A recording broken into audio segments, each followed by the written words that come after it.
GameSci.com. GameSci.com. Hello, how are you? I'm Professor Chris Ferguson. Welcome to the lesson on event-driven programming, a very different programming style than we're used to. JavaScript code that reacts or responds to events. It's dynamic. Non-event driven programming follows a clear path. After line 5 of the code executes, line 6 executes, and then 7 and so on. Even with if and while and function call statements, you can predict or follow where the code will go. A non-computer example of this is the letter carrier that brings mail to your house every day. They follow a very predetermined route up Main Street, down Elm Street, and you can predict where the mailman's going to be at any given time during the day. Event-driven programming is more dynamic. After the initial setup code runs, it dynamically jumps to execute the code in response to events. A mouse passes over an image and code automatically runs.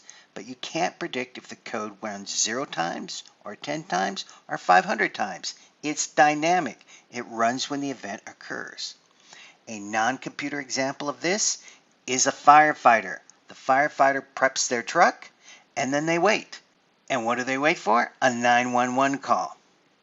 When that occurs, they have to respond to an event. They go out, handle it, and come on back. This could happen 0 times a day, or 5 times a day, or 10 times a day. They don't know.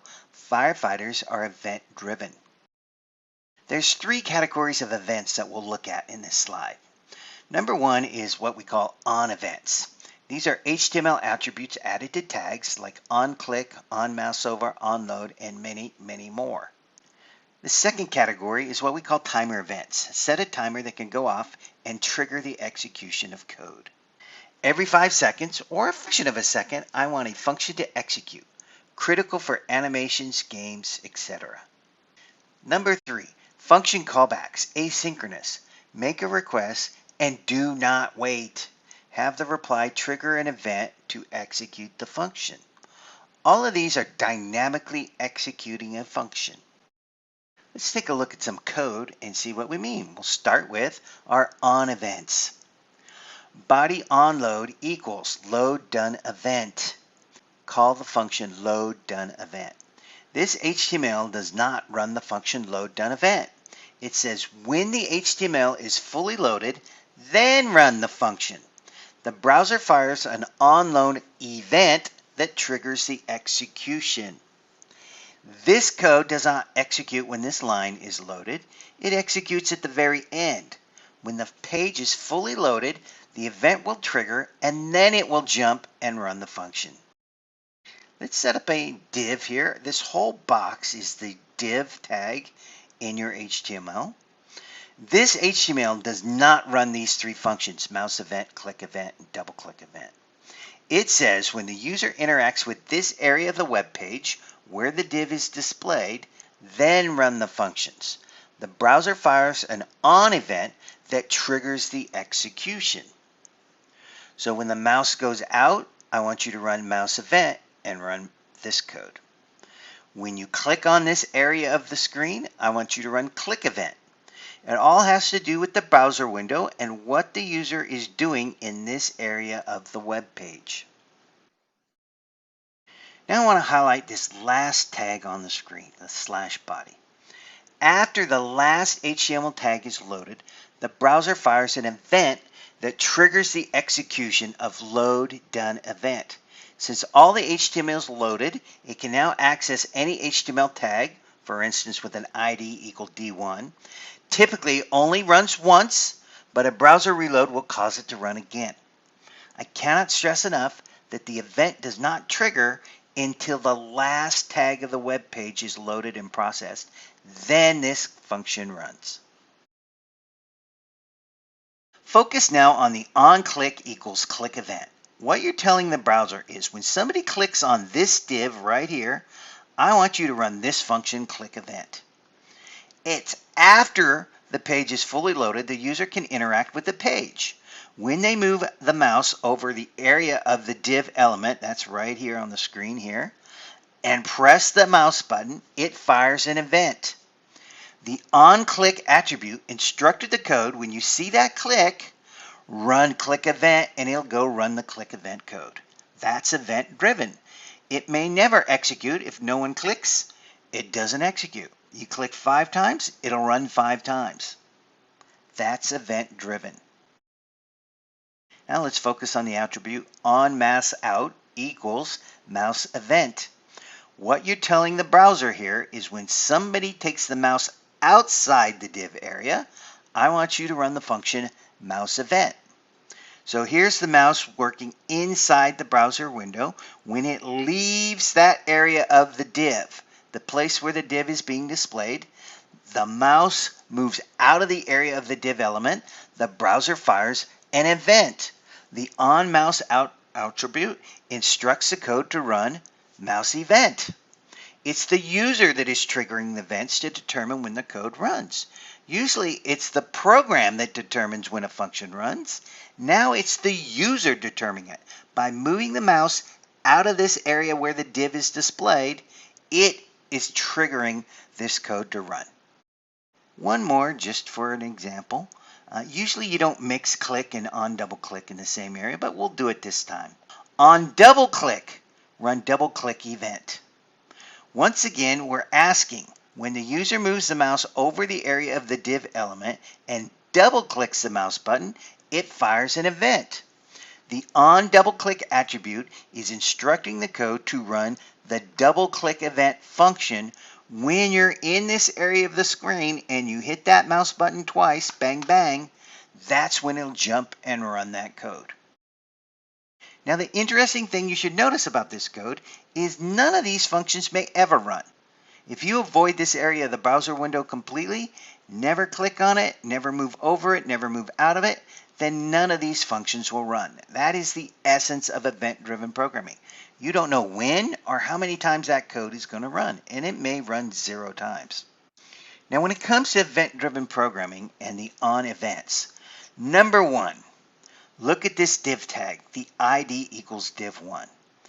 I use the div tag. These on events work from buttons or image or anchor links or headlines or any other tag you want.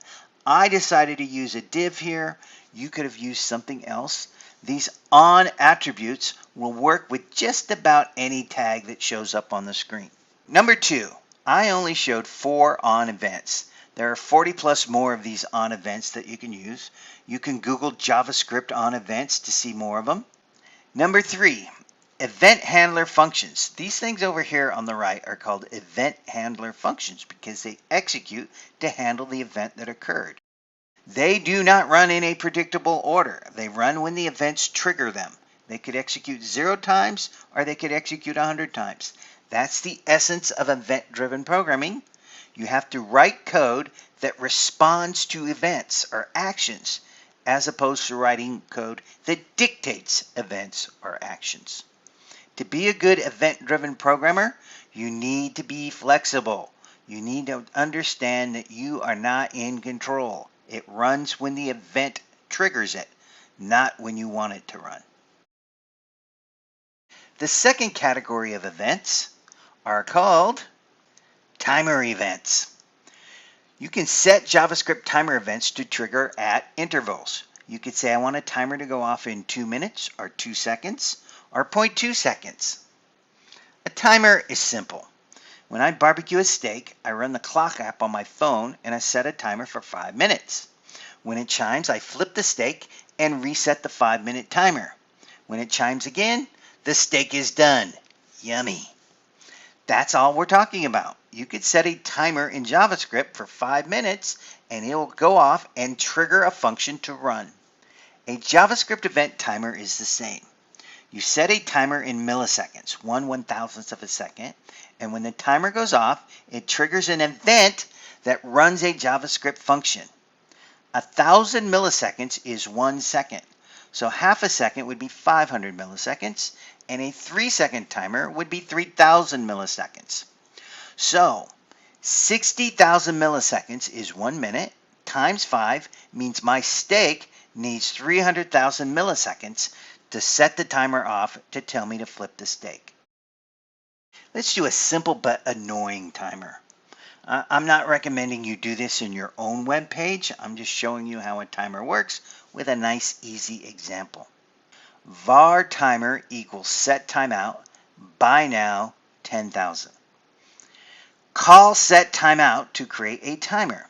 The first parameter is the function to call when the event is triggered by now. The second parameter says wait 10 seconds before the event is triggered and the function is called. This is an event. You're saying when the timer expires, go ahead and call the function by now. The function by now. Imagine, if you will, it's been 10 seconds since the page loaded and the set timeout above was executed. By now is now automatically called because the timer event. That is event-driven programming. Execute the code when the event occurs. This is executed 10 seconds after this line of code is executed. When by now runs, it does an alert, buy something already. It's being a little impatient with the web page user. An alert is annoying. Do not overuse them. I use them in examples because they are simple and it makes it obvious the function by now is running. At this point, the timer is suspended and it's not running, and it will not go off again while this alert is still up. Again, I use an alert because it's really clear when it runs. What you're doing here is basically a delayed reaction. You're saying 10 seconds from now, run this code. And this is very clear when it runs because that alert pops up. Timer equals set timeout by now 10,000. Really annoying. Reset the timer so every 10 seconds after the previous alert goes off the screen, a new alert pops up. Too many alerts. I did it this way, so if you copy this code onto your web page and viewed it, you can visually see the timer event occurring every 10 seconds. It's not that I want an alert box to pop up every 10 seconds. That's annoying. But if you're just starting out with using timers, it's kind of obvious when the timer triggers. So I use alerts here. Don't overuse them. Now cross out this code. This line of code is optional. When I go to a wine seller's website to buy a Cabernet Sauvignon to drink with my steak, it does pop up an alert at the very beginning saying you must be 21 or older, but it does not include this line of code because it only wants to display that warning once when the page pops up. It doesn't want to remind the user every 10 seconds you have to be 21 to be using this website and buy wine. It's a matter of how often do you want the function to run. If it's a one-time deal, do not include this line of code. But, and this is important, if you do want this timer to go off every 10 seconds, you have to reset the timer. When this is important, let's say you're writing a video game and you want to update the player's score, health, and ammo once every 3 seconds on the page. Make sure to reset the timer. Moving an image across the screen of the web page. Every quarter of a second you want to wake up and move that image. You have to reset the timer. And again, the timer is suspended while by now is running. You have to reset it every single time if you want the timer to continue to go off. The third category of events that we're going to look at is called a function callback. This is where you pass a function as a parameter to another function. It's basically passing a function as a parameter so the function can call that other function. Now we've actually done this already. Timer equals set timeout by now, pass it 10,000. What you're really doing is passing the function by now as a parameter to set timeout. The first parameter is a function name. We are passing a function so it may call it back at a later time. The second parameter is a number. How many milliseconds to wait before it will call back the function. Function set timeout with the parameter callback, time. By now is the argument to the parameter. It's transferred to callback, and callback stores the by now function. By now is assigned to the parameter callback. The function can then use this variable to call by now at a later time. 10,000 is assigned to the parameter time. So the function knows how long to wait before it calls back by now. If time expired, callback. I have to admit, this part is pseudocode. Set timeout does not do this directly. It most likely uses a thread. But this is the gist of what the thread does. When the timer expires, it uses the parameter callback to call by now. Follow the arrows. Go to the variable callback, find it in by now, and run the function by now. By now was transferred to the variable callback. So when the timer expires, it will execute callback. It'll say run this function callback. Well, there is no function callback. What is in the variable callback is by now, and that says execute by now. When you execute callback, you're not running a function named callback, you're running a function named by now, and it will jump and execute the by now function. Remember, this is pseudocode. Follow the arrows. By now was originally passed as a parameter to set timeout. It was called callback as a parameter, and it stored by now in the variable. And when callback gets executed, it doesn't jump to callback, it jumps to by now. Number one, by now is passed as a parameter. By now is assigned to the variable callback.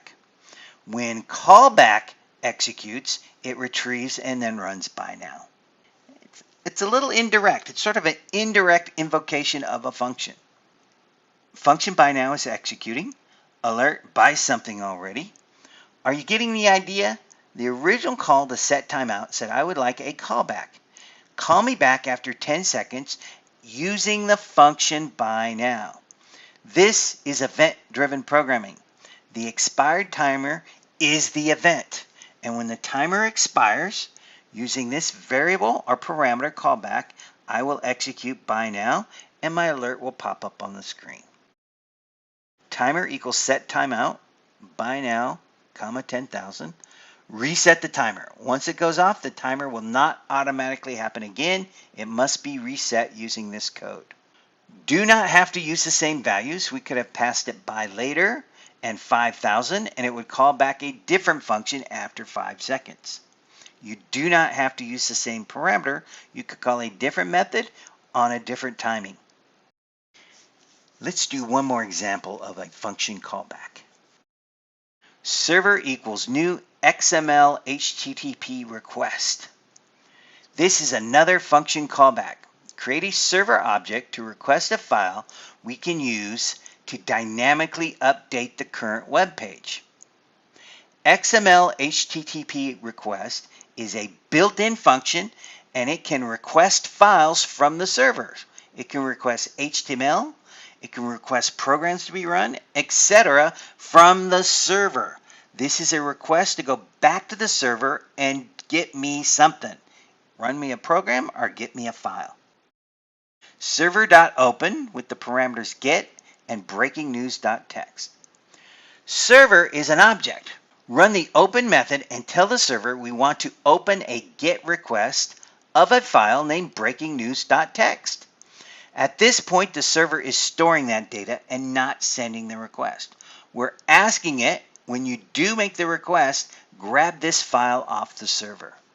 Server.onReadyStateChange equals process news. Server is an object. Assign the name of the function we want to run when the server replies. This is the callback function. At this point, no request has been made. These last 3 lines are set up for the request. All of this code that you see up here is setting up to request something from the server. It is not actually making the request yet. Server.send, pass it the parameter null. Now, what happens now is the program continues to execute. Your page is still loading. Your JavaScript on your page is still running. Bang! What we're doing here is we're sending a request for the file to the server, but we do not wait for the reply. No one knows how long it'll take the server to reply. Could be 0.002 seconds, could be 2 seconds, could be 2 minutes. The web page continues to operate as normal. The callback will notify the page when the reply is returned. This is the event-driven code I was talking about. Don't sit here and wait for a reply. Continue on with the program.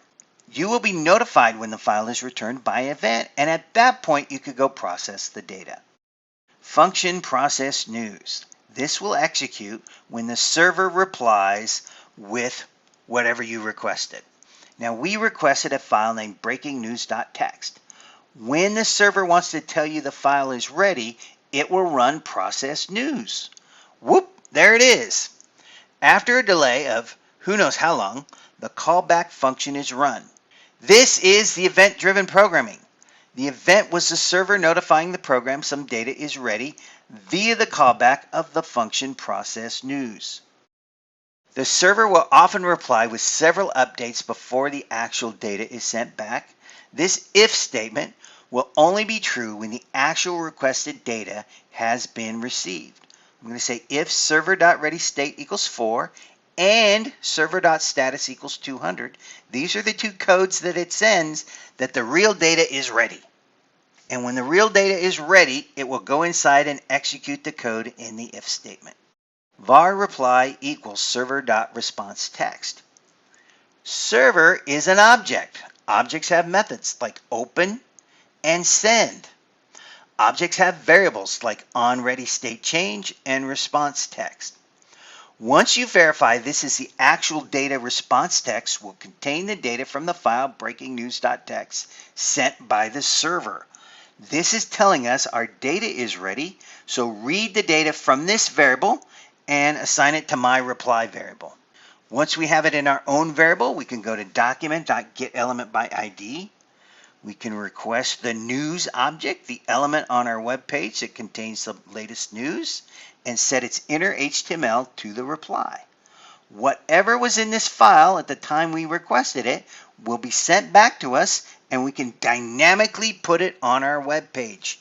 This is where you see the data pop up on your web page. And again, it doesn't pop up by accident. It pops up when the program is notified by calling process news that the data is ready. Now, what you do with the reply is up to you. This example simply changes the part of the web page with the element ID equals news to display the new dynamic data sent from the server. No one wants to edit their main web page every time a story breaks. Now we can edit one small file. When a new story comes in, we can change this file on our server, and the next time someone comes to this web page, they'll see the new breaking news rather than the old one. And no update of the main page is needed. Just update this little file on your server every 10 minutes if you want with a new story, and every 10 minutes a new story will show up on the web page. Woo, we're done with that example. And I really like this example. What we have on just this one screen is we have dynamic page updates. We have object-oriented programming, the server object. We have callback functions and event-driven programming all in one small example. Most important to understand is that this send method does not wait for the reply. This is a request to the server for something, and it will not wait. The program, the web page will continue to operate as normal. Only when the reply is ready will process news be executed. Remember, some requests could take a long time to reply. If it takes 4 seconds to send the file back, you don't want the web page to lock up for 4 seconds. It continues to operate, and then 4 seconds later, when the data is ready, bang, process news runs, and it updates the screen. Ooh, I hope you enjoyed this lesson on event-driven programming. We'll do more of it as the course continues. Thank you and have a good day.